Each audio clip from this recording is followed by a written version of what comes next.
This is The Way I See It with Steve Reitmeister. So I'm getting at long-term investing has greatly changed. Well, I should. I'm putting my money where my mouth is. Each week, Steve shares his unique perspectives with us on a wide variety of investment and financial topics. He tries to help investors by doing this chart the best course toward profits, no matter what the market has to offer. And certainly these days, there is no shortage of what the market has been throwing in front of investors. And today, Steve is going to be discussing exactly how the Zacks Rank is wrong. Yes, you heard me correctly, wrong 44% of the time. So I have to admit now, I am just totally confused. And, you know, it doesn't take much to confuse me anymore these days. Isn't our goal, or your goal in particular, to kind of share with the audience the positive attributes of the Zacks Rank? At least that's what I've been hearing up until now. Telling customers that we pick losing stocks 44% of the time is kind of counter to that, correct? It would seem like that on the surface, and there might be other folks in management who agree that I shouldn't be covering this topic. And if you don't see commentaries from me next week, you'll know what management thought of this idea. But no, I wholeheartedly believe in the Zacks Rank stock picking systems and how our earnings estimates are so powerful in picking stocks. But I think it's important that we show people the upside of it and perhaps its limitations as well, and the reality of what it means to apply this system to be successful. So yes, indeed, we are wrong 44% of the time, but yes, it does lead to a 30% stock return. And so, you know, we recently just concluded a study taking a look at a period between 1997 and 2007 with the Zacks Rank. And I just thought these numbers had to be shared with investors to give them a more realistic perspective on what it means to apply this system and have success. And if you remember, a couple weeks back, we talked about having great expectations for the market, but not too great. It kind of plays hand in hand with that notion as well.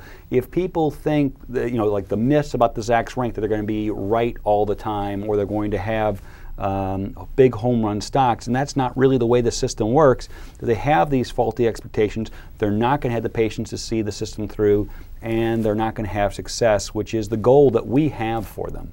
So that's why I want to share this information. Okay, before we get into the study, I just had one other question. Sure. Don't customers get these lofty expectations from reading what my friends in the media put out there? Or the too good to be true ads, especially those that you get bombarded with in email and, you know, mail, hard copy mail. I mean, I get a lot of those in my email. I'm sure you do as well. Yeah, well, I get a fair amount, and I'm sure most of the folks at home get it as well. Unfortunately, we're in an industry that has a lot of spammers and con artists that are part of this industry. I mean, right after getting emails about mail enhancement products, you'll probably get something about the next great Google stock, and, you know, something that's going to explode and things of that nature.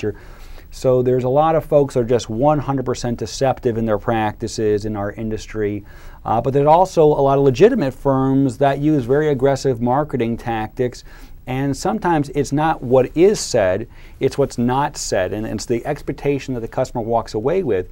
And so instead of me just pointing fingers at everybody else in the street, I'm going to even talk about some of the things that I see in our own marketing copy that, even though true, can lead to these lofty and unrealistic expectations. So let me just read off the list here. The Zacks Rank has a 30% annualized return, nearly triple the S&P 500. We have beat the market 19 of the last 20 years. And if you had invested in the Zacks Rank starting back in 1988, a $10,000 investment would have multiplied all the way up to $2,090,000 by this time. All these claims are 100% accurate, okay? And yet, how is it that we can feel comfortable putting that stuff out there, or what is it that customers feel when they hear that information? What they feel is, oh man, they're going to be right 70, 80, 90% of the time. They're going to pick nonstop winning stocks. Well, as we kind of gave away here in the intro, we're wrong 44% of the time, meaning we're only right 56% of the time, and yet still all these performance claims are true. Oh, then it must be that they're picking home run stocks, that the stocks are going to go up 30, 50, 100%, and that's how they get to that performance number. Well, the answer is no to that as well. The Zacks Rank is a short-term stock picking system. It's a 1 to 3 month time horizon. This is about hitting singles on a consistent basis, not home runs. I see. Or, this system is so great, it's going to, hey, the market's going down, but it's still going to keep going up. No, we have our rough periods too. Okay, and so here again, in the minutes that follow, we're going to go a little more into detail on the numbers, and from there, the clarity will arise how the system does come out to a 30% annualized return and give people that realistic expectation that we want them to walk away with. All right, so you say that too often people see our performance numbers and assume we generated those returns by picking winners at an astonishing rate. Yet, the reality of the situation is that we only pick winners 56% of the time, if I'm hearing correctly. So, how are the Zacks Rank returns possible in that narrow margin? Right. It's a combination of two things kind of working together as a catalyst for each other that will come out to that 30% annualized return. First, yes, if we are right 56% of the time, and that means we're wrong 44% of the time. Now, people doing quick math at home, they say 56 minus 44 equals 12%. But no, you have to do division. If you divide out the two, and I know this is a little more math than everyone wanted this morning, I'll be checking your homework here in a minute. But what it means is we pick winners 27% more of the time than we pick losers. That actually is a decent winning percentage. And here again, if we had more time and people want to be bored with more math, I could show how we could be right 30% of the time and still beat the market. But 56% is a nice margin over the market. The next thing is you need your winners to be bigger than your losers. And you hear this quite often. People talk about, cut your losers short and let the winners run. And the Zacks Rank does kind of work that way. When you put the winning percentage together and the winners being bigger than the losers, that's how you start coming up with that positive return. So I put together a slide here. All right, and we haven't brought the telestrator in yet, but let's here we go to it. And so the study is from 1997 to 2007, just so folks know. We are going to take the study all the way back to the beginning in 1988, but these numbers were so important, I felt it was good to bring them out now, even at this kind of halfway point of us going through the study. All right. So if we take a look here, on that top line, we have the winners. And I said 56%, I was rounding off. As we see here, it's 55.6%, close enough. But the average gain was 10.8%. And so if you take a look at the line below that, you see that our losers, they were down 8.5%. So in other words, our winners are about 2 points better than our losers. But since we have that win percentage, you put the two together, we come up with this weighted average, and what it comes out to is that the average stock will go up 2.29% per month. Now, 2.29% a month, that's no big deal. Oh, but it is when you multiply it out 12 times over to get to an annualized performance. And so it is about that, here again, consistently hitting singles, just having a little victory margin over the losers and having your winners bigger than your losers. That's what ends up with that 2.29% monthly gain, which, here again, you consistently hit that over time, it comes out to 30% annualized return. You mentioned earlier that people can also have unrealistic expectations when the market is going down.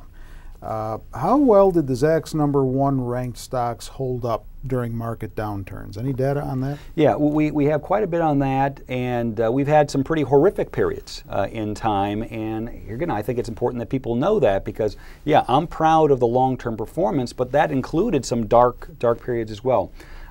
So take a look at some of the specific numbers here.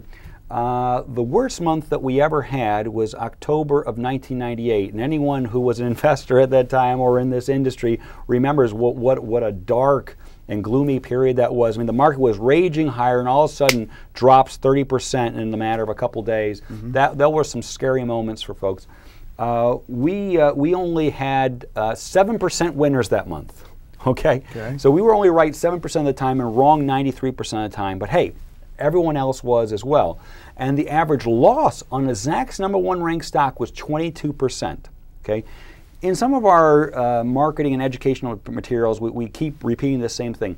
Earnings estimates are the most powerful force impacting stock prices. Right. Well, that's true when the market is acting rationally.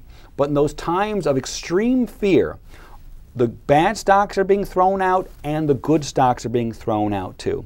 Okay, so we have our tough periods as well. I'll point out another tough period we had, which was in July 2002.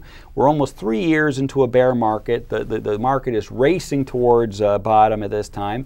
And we were only right 9% of the time in that month with an average loss of 12%. Yet still, even in that year, the entire year of 2002, where the market was down 22%, the Zacks #1 ranked stocks were up 1% on the year. So it's amazing that we were even in positive territory. But the point is, we had some rough months in there. But over time, when the cooler heads prevail, the stocks, with the best earnings estimate revisions, they will be the ones that investors cling to, and they will be able to rise, not always into positive territory, but rise above the rest of what the market is doing. Interesting. Well, this certainly puts a very real face to the Zacks Rank, right, and a realistic face to something that we talk about here a lot. And I think that that was important for investors who come to Zacks.com frequently to hear. And we thank you for that. Steve's opinions, as he kind of alluded to earlier in the piece, are his own, not necessarily those of Zacks Investment Research. Fired, yeah, he may be going, but I'm staying, okay? Or any of its subsidiaries or affiliates. With Steve Reitmeister, that's the way he sees it. I'm Terry Ruffalo.